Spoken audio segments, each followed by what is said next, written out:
Mr. Justin Cruz. Good morning, Haji.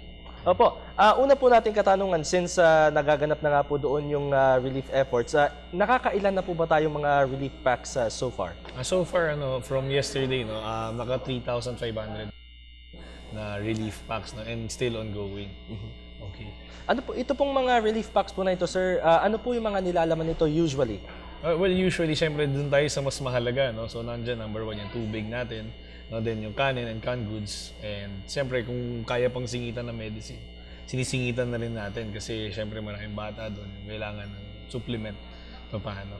Para lamang po sa kaalaman po ng ating mga viewers, ang GK po at Pilipinas natin ay kapartner po ng inyo pong telebisyon ng bayan dito nga sa nagaganap na relief efforts. And syempre, Sir Justin, nabanggit nyo nga na iba't iba nga po yung nilalaman nitong mga relief goods po na ito. No? At napansin ko lang din po kanina, kasi galing po tayo doon, na talaga pong organized yung sasagawa po natin ng relief efforts. Well, actually, maganda kasi dyan, nagkaroon pa kami ng time to respond, kasi kung papansin mo, nung last weekend pa nangyari yung and actually, we have time to react, so kaya nakapag-organize pa kami. Kasi recent lang nang pumapasok yung mga relief goods sa amin, so we had time to prepare. And siguro over the years then we've been doing this, yung Operation Walang Iwanan nga, and medyo nabigyan na rin kami ng kumbaga experience sa na ito. Okay. Sir, walang iwanan. Yun po yung ating slogan na pakikwento po ninyo sa atin kung paano po ninyo na-come up yung ganong. Kasi napakaganda po. Walang iwanan. Talagang doon mo makikita yung spirit of volunteerism. Well, kasi walang iwanan. Hindi natin pwede iwanan yung... Kasi that's our... Basically, yung pinaka-core na value ni GK, is walang iwanan. No, on a regular day, we don't leave the poor behind. So, in this extraordinary circumstance, hindi rin natin pwede iwanan itong mga especially in Leyte, tinamaan sila, worst hit, kaya hindi natin talaga pwede iwanan. The least we can give is para at least yung support natin and connection to them. Okay. So, Sir Justin, as of this moment, kumusta na po yung ating isinasagawang relief efforts? Ito po bang mga relief packs po na ito? Diretso na po ba to? Paano po ba yung naging coordination po ninyo with DSWD and the NDRRMC? Well, okay naman, kasi doon sa mga provinces, actually we have different deployment sites sa mga provinces. We have in Cebu, we have in parang Ormoc, para sa Leyte, and Iloilo and Bacolod para sa ibang areas naman. So, yun yung mga areas na natin. We have coordination with the local government. So, on a regular day again, we work with them in terms of sa mga communities natin. Apo. And as far as yung pagdadala, we have a partner na yung LBC. Parang dadalhin sa kanila yung mga goods. By means of transporting these relief packs, sir, meron po ba tayong mga kino-ordinate o nakipag-partner po ba tayo sa ilang mga transportation sector? Ayan, yung LBC nga, nakipag-partner sila sa amin, and parang they will take care of the hauling. So siguro yung mga centers, kami bahala. So from Manila to the provinces that I've mentioned, meron magdadala doon. Opo. Sir, sa iba po kasing mga relief centers, meron po silang crowd control na tinatawag kung saan ay gustuhin man po nila na mai-accommodate lahat, ay meron po talagang crowd control. So dito po ba sa Dar Gymnasium, hanggang ilang mga volunteers po ba yung kaya nating i-accommodate para tumulong po sa ating sa ating sinasagawang relief efforts? Well, actually open naman siya. Pwede naman kahit hindi naman siguro sobra, pero it really depends on the number of relief goods na matatanggap namin, So initially, we are targeting 50,000 relief goods. So, i-spread out na lang yan. Pero, any volunteer naman is welcome, So, we're willing. So, actually, mamayang hapon, kung kaya nila pumunta, mga banda, open yung gates naman namin.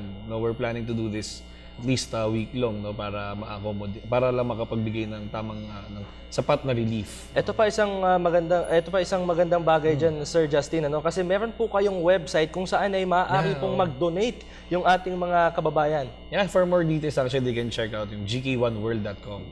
So nandoon yung mga detalye kung saan ba dalhin or kung paano makakapag-donate. Pero if you are within Metro Manila and you're within the reach of we have DAR, in the northern part of Manila. Pwede kayo pumunta dito sa Midar along Elliptical Road. And you can also go, kung taga-south naman kayo, pwede naman din sa FTI, dito sa Mitagig. So, kung may mga goods po tayo na pwedeng ipadala, you can proceed directly doon. And they will happily accept yung kung ano man yung kaya nyo ibigay. Ayun po. Opo. And para po sa kaalaman ng ating mga viewers din, meron po kayong Twitter, ano? Kumbaga ay meron po tayong hashtag na walang iwanan kung saan ay ano po ba yung mga pwede nilang i-post mo doon, Sir Justin? Well, pwede kayo, kunwari, if you want to invite volunteers, no, pwede nyo i-hashtag na lang din yung walang iwanan. No? Yung walang iwanan na hashtag, no? So, para makapag-create lang tayo ng trend, no? Be more people, no? Na magiging bahagi nito, no, in Metro Manila, and siguro sa mga provinces naman, if okay na sila, kung may connection na sila sa internet doon, pwede na rin sila maki-join, no? Kasi the more feeling ko, the more na tulong na makukuha natin, no, especially dun sa manggagaling sa traffic ng online, mas malaking bagay para sa mga tatanggap ng tulong. And since pinag-uusapan na din po natin ang tulong, ang pagtulong, Sir Justin, kumustahin din po natin yung plano po ng Gawad Kalinga para sa isinasagawa po ninyong housing projects? Yun, since, again, no, marami talaga na displaced, no, marami nasira na bahay. So, ang plano natin doon is to help them, no, at least relocate, reconstruct, rehabilitate kung ano man yung natira. By at least, ang initial target namin is to help 5,000 siguro eh. Initial pa lang yun, no, pero hindi namin alam kung saan naabot. Basta, ang mahalaga sa amin, again, walang iwanan. So, kung saan kami makakatulong best, doon kami papasok. Meron po ba tayong specific requirements or meron po ba tayong tinitingnan parang standards or lahat po talaga ng affected po ng Super Typhoon Yolanda? Lahat muna kasi kung saan, again, no, kung saan talaga kailangan. Hindi tayo pwedeng mamili ngayon kasi syempre buhay. So wala munang isolation o discrimination. Basta the intention is to really help relocate, especially with track record na meron naman si GK na nag-aayos ng bahay for the past years. Baka dito makatulong talaga kami ng lubos. Yan. So around 5,000 po yung mga houses. Initial na. Initial. Ano, so. At sir, nakikita natin sa monitor kanina, meron pa pong parang a bit of entertainment dyan sa may Dar Gymnasium, ano? Actually, yun sa mga ano namin, mga hilig. Parang isa sa mga nilalagyan lang namin ng konting fun factor, no. Although syempre may tragedy na ganyan, but it wouldn't hurt din naman or parang hindi naman siguro masama if while doing this, no, we're doing this happily, no, so that yung spirit natin, no, will be further parang mapakain mo yung spirit natin para mas masaya natin ginagawa to. And together, no, this is the real spirit of bayanihan, no, working together in one spirit. Para na rin mas ganahan na rin yung mga volunteers natin. So, anyone can volunteer saan man po silang panig ng Metro Manila. Kahit sino pwede pong tumungo sa Dar Gymnasium. Yes, kahit sino pwede.